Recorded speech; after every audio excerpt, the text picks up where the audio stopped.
In this bulletin, police force is independent, says Gilio. Maritime travel depends on vaccination. And all options weighed for school resumption. From the studios of FBC Suva, Ateda Lendua. Good afternoon, Fiji. Travel to the maritime areas will depend on the status of vaccination of villages for some islands. This comes after several maritime islands have come forward saying they will not accept any more repatriation until all their villages have been fully vaccinated. Health Minister Dr. Ifremi Wangai-Nambete says Koro and even those in the Lau group have reached out to them regarding their stand on protecting villages from COVID-19. So before we were saying, okay, you have to be fully vaccinated here before you go across to the maritime. But we've had Koro saying we want to be fully vaccinated before we can actually accept people. And those are also some of the things that we are also hearing from some of the other islands. The Commissioner of Police has assured the independence of the Fiji Police Force. Brigadier General Sitiveni Ngilio put to rest doubts of allegations regarding the operations of the police and the involvement of the government in its functioning. Recent events, including the questioning of certain politicians and Dr. Tone Hawea, led to these claims where politicians have speculated that Fiji is becoming a police state. Ngilio has set the record straight.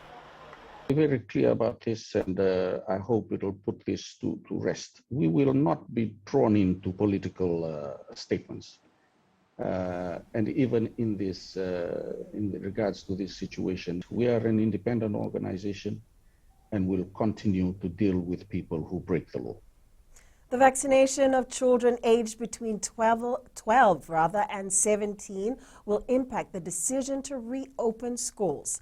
Chief Medical Advisor Dr. Chemesa Tunravu says this will be discussed extensively given the need to protect children from COVID-19 and any possible side effects from vaccines.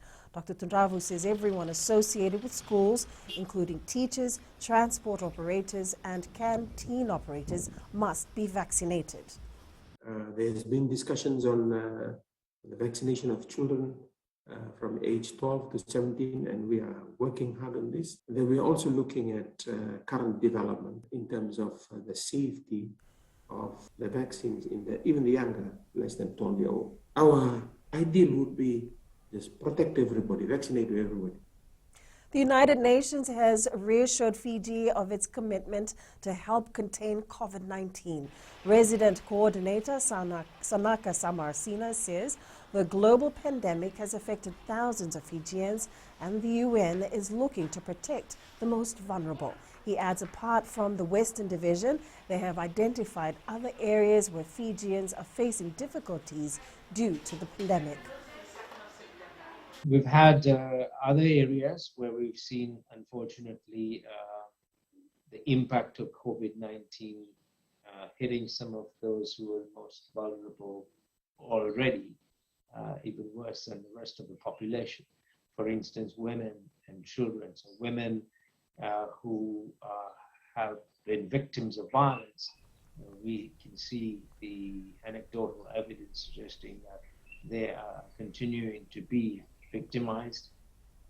COVID-19 cases in New South Wales may have been well over 1,000 every day the past week, but many in Sydney are welcoming new freedoms. Those in the city's hotspots can now exercise for longer than an hour, the time limit removed from this morning.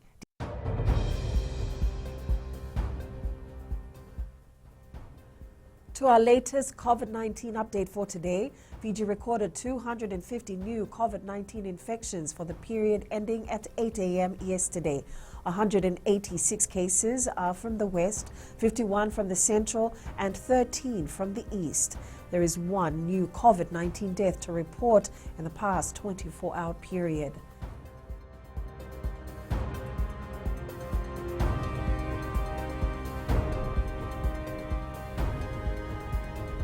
Fiji has recorded 47,186 cases since April this year. There are now 16,267 active cases with 30,169 recoveries in total. The COVID-19 death toll now stands at 505.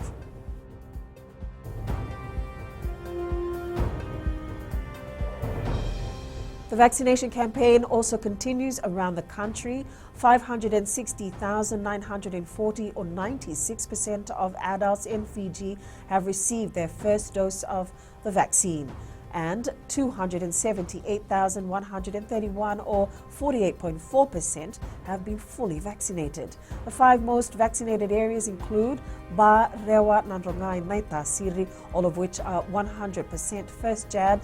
Next is Nandi.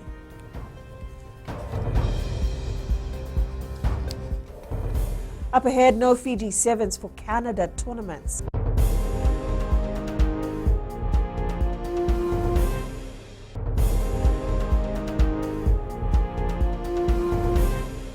Welcome back. The Fiji Sevens team will not be part of the Vancouver Sevens later this month. Fiji Rugby Union Chief Executive John O'Connor says they will now focus on the Dubai Sevens.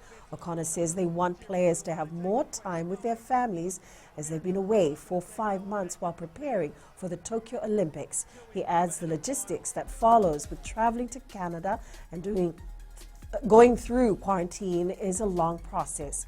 The Vancouver Sevens will begin on the 18th of this month.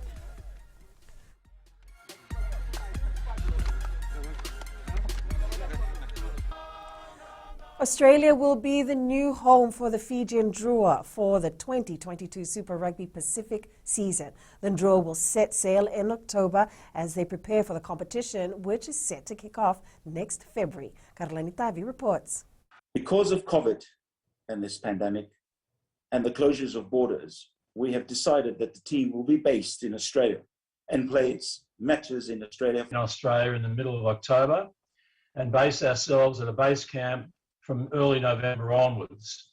So we need to... Roosters ended its NRL season on a high, defeating Raiders 40-16 last night at Mackay. Trent Robinson's men will need both the Eels and the Sea Eagles to lose if they are to remain in fourth. New Zealand lost a first ever T20 to Bangladesh by 7 wickets, with the Black Caps recording a record low score.